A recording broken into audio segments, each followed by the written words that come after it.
Rip your face off! Get your face off. He's trying to attack me! Please, Okay, hurry! I need you to calm down a little bit. They're on the way. Can you put yourself away? I don't want the monkey attacking you. Please, hurry up! Listen to me! They're on the way, man. Halo semuanya, selamat bergabung kembali di Mystery Club bersama gue, Valen. Di video kali ini kita akan ngebahas tentang sebuah kasus yang melibatkan seekor cimpanse yang mencoba untuk membunuh seorang manusia. Dan kasus ini juga sebenarnya sudah lama, dan gue yakin juga dari kalian semua, dari teman-teman sekalian ini pasti ada beberapa yang sudah tahu tentang kasus ini, dan ada beberapa juga yang belum tahu tentang kasus ini ya. Ya udah, nggak usah lama-lama lagi, kita langsung masuk aja ke kasusnya. Ini dia Charla Nash.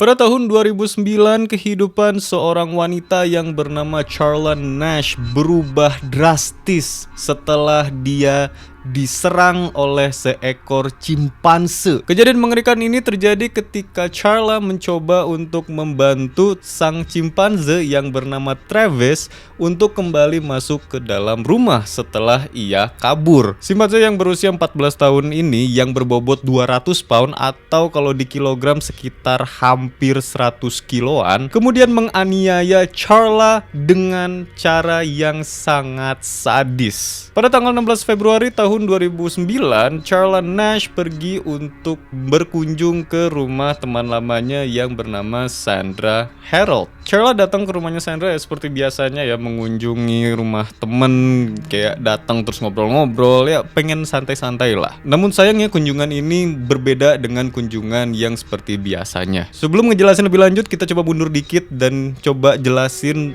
tentang si simpanse ini tuh datangnya dari mana, ini tuh punya siapa, dan ya bagaimana kok tiba-tiba ada simpanse gitu mencoba untuk membunuh. Awal mulanya adalah dari Sandra bersama suaminya yang bernama Jerome Harold telah mengadopsi seekor simpanse yang mereka beri nama Travis. Sandra dan Jerome atau yang akrab dipanggil Jerry sudah mengadopsi Travis lebih dari 1 dekade. Meskipun dia telah tumbuh di rumah bersama manusia sejak dia berusia 3 hari dan merupakan anggota komunitas yang dicintai, dia telah mengalami perilaku yang tidak menentu selama beberapa tahun. Dan yang bikin tragisnya, simpanse ini nih yang udah bisa pakai bajunya sendiri, terus udah bisa ngerjain pekerjaan rumah kayak nyapu, terus bebersih nata-nata, dan juga yang sudah menemani Sandra setelah suaminya yaitu Jerome Jerry Harold meninggal dunia dengan kejamnya menyerang Charla Nash pada pagi itu yang membuatnya cacat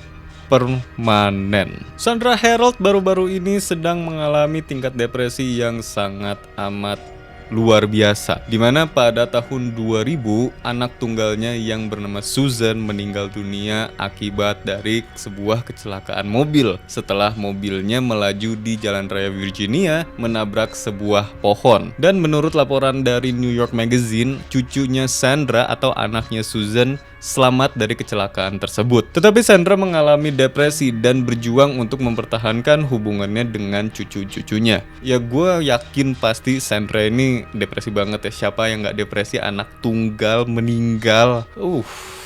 Itu pasti heartbroken banget lah, pasti terpukul banget. Kemudian ada tragedi lagi pada tahun 2005 yang dimana Sandra kehilangan suaminya yang bernama Jerome Jerry Harold akibat dari kanker perut setelah suaminya ini menginap atau dirawat inap di rumah sakit selama berminggu-minggu. Kehilangannya yang mendadak ini tidak hanya membuat Sandra mengalami depresi yang berat, tetapi Travis si cimpanse juga mengalami stres berat akibat kehilangan sang ayah yang sangat dia cintai. Kami berdua tersesat tanpa dia dan sangat merindukannya. Travis masih menunggunya terutama pada waktu makan malam. Karena pada saat itu mereka berdua minum segelas anggur dengan makan malam mereka. Tulis Sandra dalam sebuah surat kepada pemilik suaka simpanse di Florida hampir setahun setelah kematian Jerome Jerry Harold atau suaminya tersebut. Saya tinggal sendirian dengan Travis. Kami makan dan tidur bersama. Tetapi saya khawatir jika sesuatu terjadi pada saya tiba-tiba seperti suami saya, apa yang akan terjadi pada Travis? Oleh karena itu, saya harus mencoba melakukan sesuatu sebelum itu terjadi. Sepanjang periode waktu ini, isolasi Sandra Harold dan keadaan malang dalam kehidupan Charla Nash telah menyebabkan kedua teman itu terpisah. Charla Nash bersama putrinya yang berusia 12 tahun pada saat itu berjuang untuk menemukan perumahan permanen. Dan semasa perjuangannya ini yang memang bisa dibilang cukup berat ya, karena Charla bersama putrinya yang 12 tahun ini tuh tinggal di penampungan tunawisma. Jadi mereka tuh nggak punya rumah milik pribadi gitu, dan mereka harus tinggal di penampungan tunawisma bersama orang-orang lain yang notabene sama-sama homeless, sama-sama tidak punya rumah. Mereka tinggal di penampungan tunawisma tersebut lebih dari 1 tahun. Sembari Charla Nash bekerja serabutan, jadi kayak bersihin halaman depan, terus juga ngebersihin apa istilahnya kayak kandang kuda gitu, yang kayak gitu-gitu. Jadi kayak emang pekerjaan serabutan banget gitu. Tetapi hubungan Charla dengan Sandra kemudian kembali berdekat setelah kematian Jerry atau suaminya Sandra. Dan terlebih lagi, Sandra menawarkan sebuah apartemen loteng bebas sewa untuk si Charla bersama putri 12 tahunnya tersebut, yang dimana apartemen miliknya ini dulunya bekas milik putrinya Sandra yang sudah meninggal, yaitu Susan. Dan selain memberikan tempat tinggal untuk Charla, Sandra juga memberikan beberapa pekerjaan untuk Charla seperti pengiriman penarikan dan pembukuan. Selain pekerjaan yang tadi, Charla juga sering merawat halaman rumahnya Sandra dan juga memantau atau melihat keadaannya Travis si simpanse yang keadaannya sekarang sudah lebih gemuk akibat dari dia menghabiskan waktu-waktunya tuh cuman nyemil, nonton TV, tidur. Udah, jadi gak banyak gerak sama sekali. Sama kayak kita manusia gitu, ngemil, nonton TV, terus tidur. Ya lama-kelamaan berat badan akan lebih cepat meningkat gitu, jadi gemuk. Selain ngemil, nonton TV, dan tidur, Travis juga suka bermain komputer dan juga berkeliaran di dalam rumah tanpa menggunakan pakaian lagi. Kan seperti yang tadi gue bilang di awal, Travis ini sebenarnya udah bisa pakai pakaiannya sendiri kan. Tapi sekarang ini dia udah gak pakai pakaian lagi, dia ngider keliling-keliling tuh udah telanjang aja gitu. Nah, itu cerita singkatnya tentang pertemanan antara Charla Nash dan Sandra Harold. Dan sekarang kita masuk ke penyerangannya dari Travis the Chimp terhadap Charla Nash. Di sebuah weekend di bulan Februari tahun 2009, Sandra bersama Charla pergi untuk bertamasya ke Mohegan Sun Casino di Montville di daerah Connecticut. Sebelum pergi, Sandra membawa Charla untuk nyalon biar mereka lebih cetar gitu ya, untuk jaga-jaga aja ya, barangkali kan ada bujang-bujang yang berkeliaran gitu di si Mohegan Sun Casino itu tuh. Singkat cerita, pada tanggal 16 Februari tahun 2009, Charla dan Sandra sudah pulang dari tamasyanya mereka dan dua-duanya kembali ke rumahnya masing-masing. Sandra ketika sampai ke rumah langsung mendapati Travis si cimpanse ini dalam keadaan gelisah. Ketika Sandra akan membersihkan kamarnya Travis kemudian mengambil kunci di atas meja dapur dan kemudian membuka pintu dan langsung keluar ke halaman rumahnya. Dan pada sisa hari itu, Sandra hanya bisa mencoba untuk membujuk Travis si cimpanse ini agar mau masuk lagi ke dalam rumah.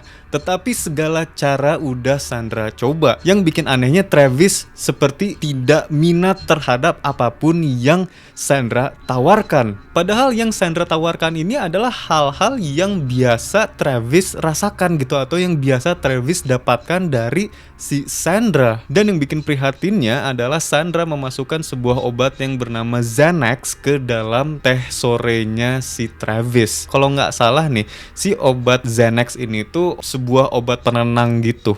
Nah, ini ada tambahan untuk bagian yang ini ya. Menurut klaimnya dari Charla Nash, Sandra Harold menelpon dan meminta Charla untuk datang ke rumahnya. Dan kalau menurut klaimnya Sandra Harold, mau bagaimanapun Charla Nash yang menawarkan bantuannya terlebih dahulu dan memaksa untuk membantu. Jadi ini ada dua cerita yang berbeda. Yang satu ngeklaim kalau si Charla-nya ini dipanggil, yang satu ngeklaim kalau si Charla-nya ini yang memaksakan untuk membantu. Keseluruhan dari dua klaim tersebut, Charla tiba di rumahnya Sandra pada pukul 3:40 pada waktu sore hari. Travis si cimpanse sudah berada di halaman depan. Charla kemudian mencoba untuk memikat si Travis untuk mau kembali lagi masuk ke dalam rumah dengan cara membujuknya menggunakan sebuah mainan kesukaannya Travis, yaitu Tickle Me Elmo. Namun di sini yang menjadi titik paling mengerikan dalam hidupnya Charla,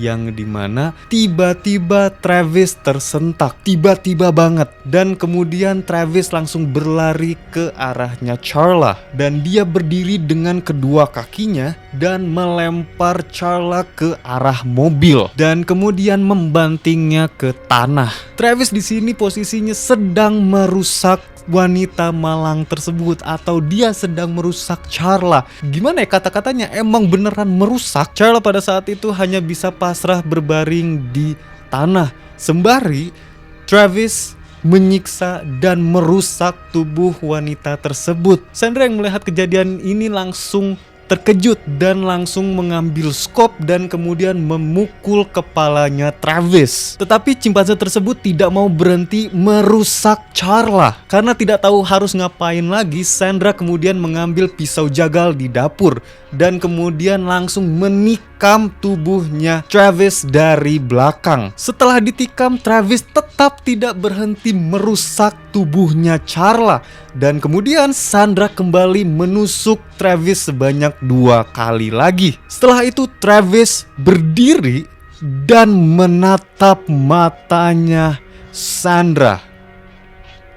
Dia diam dan kemudian dia melanjutkan lagi merusak tubuhnya Charla. Wah, men, bagian ini bikin gue merinding banget karena gak kebayang betapa mengerikannya tatapannya Travis yang udah pasti tuh marah banget. Wah, karena panik Sandra mau gak mau harus menghubungi pihak 911 karena semua cara udah dia coba, udah dia tusuk, udah dia pukul dan gak ada efek apa-apa terhadap si Travis. Dengan nada yang panik dan berteriak, Sandra mengatakan kalau dia telah membunuh temanku.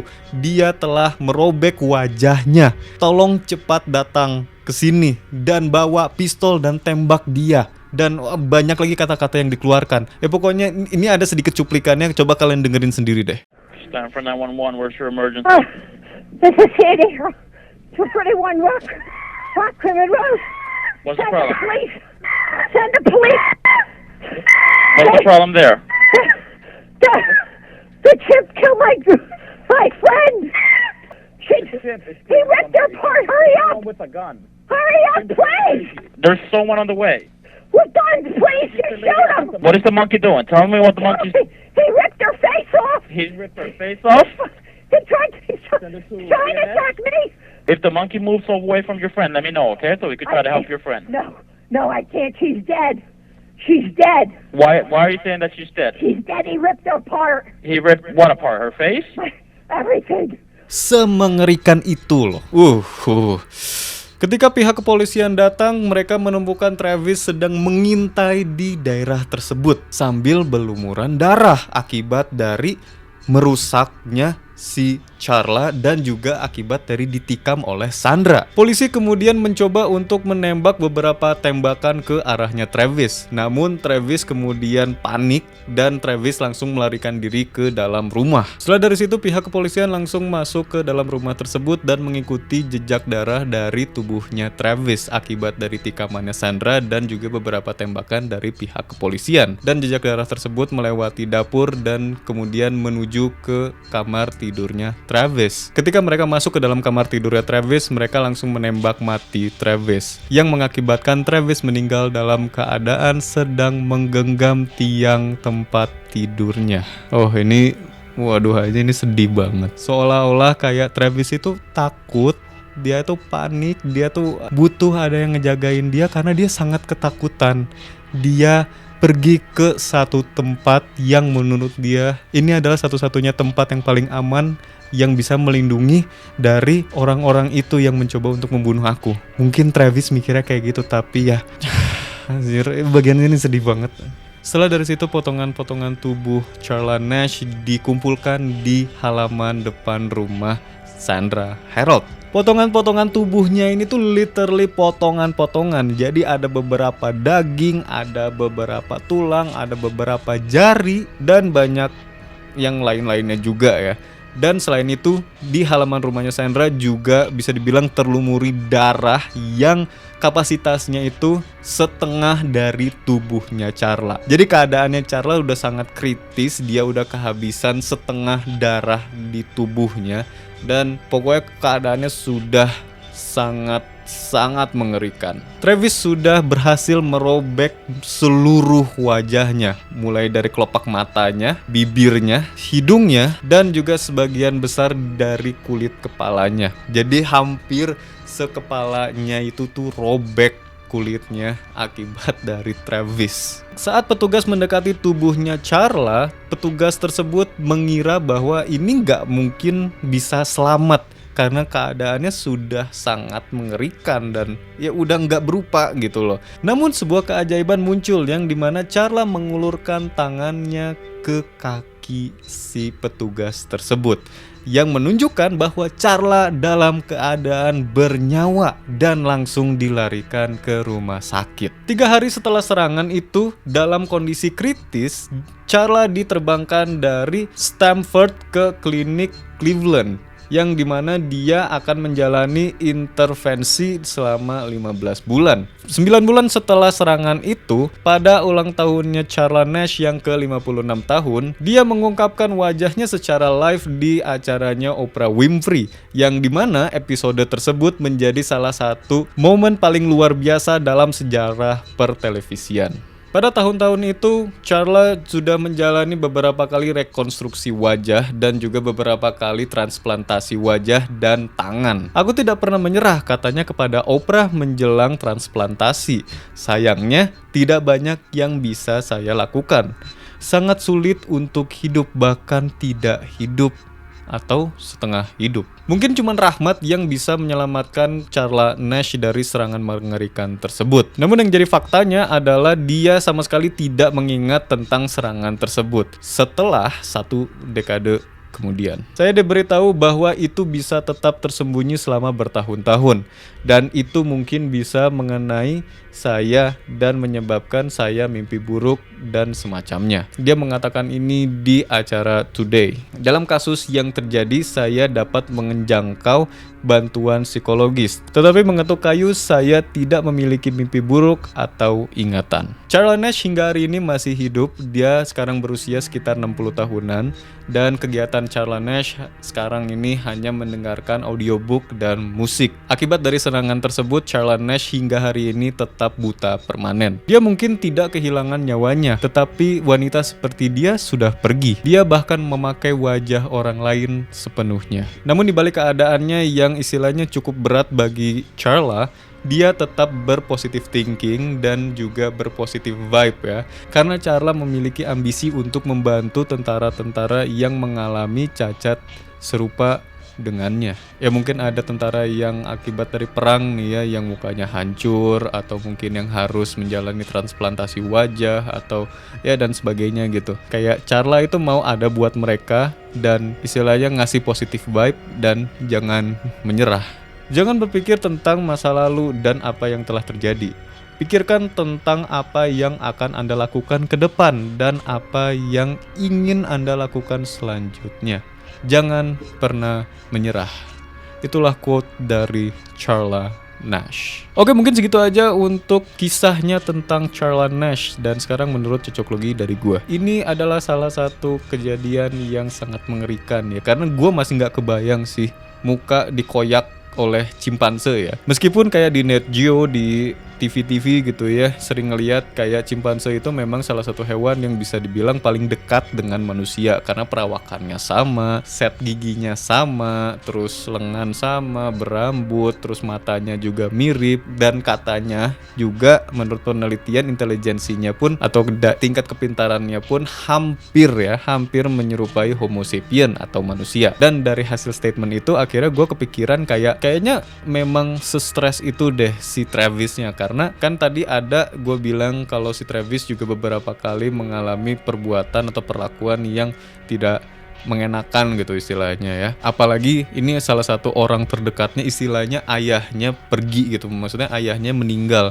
dan dia kan gak bisa datang ke rumah sakit dan ngejenguk ayahnya nih. Karena ayahnya kan sakit, berminggu-minggu diinap di rumah sakit nih. Ya dia cuman bisa nunggu di rumahnya dan berharap gitu kayak ini ayah kapan pulang gitu. Sedih sih, gue yakin sedih banget untuk jadi Travis. Dan yang bikin lebih sedihnya lagi tuh dia cuman bisa mikir kalau tempat tidur dia atau kasur dia itu satu-satunya tempat yang paling aman buat dia. Mau nggak mau dia harus ditembak mati di situ sambil memegang tiangnya dan berharap maksudnya ini kasur bisa ngelindungin gitu. Intinya pesannya adalah kalau misalnya kita punya hewan peliharaan, dijaga baik-baik dan ditreat sebaik-baiknya gitu. Maksudnya dari semua agama pun tidak ada yang mengajarkan untuk membunuh hewan ya, kecuali ya ada beberapa hewan yang memang dihalalkan untuk dibunuh ya. Mau bagaimanapun yang gua tahu hewan juga punya perasaan, tapi memang tidak seperti kita manusia. Oke, mungkin segitu aja untuk video kali ini tentang Charla Nash. Kalau kalian suka video ini, kalian klik tombol like atau tombol thumbs up-nya. Dan juga kalau kalian penasaran gue ke depannya upload video apa, kalian bisa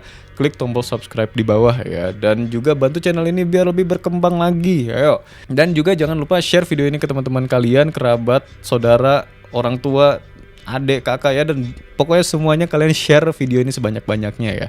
Dan juga kalau kalian punya kritik, saran atau pendapat tentang video ini, kalian bisa tulis di kolom komentar di bawah.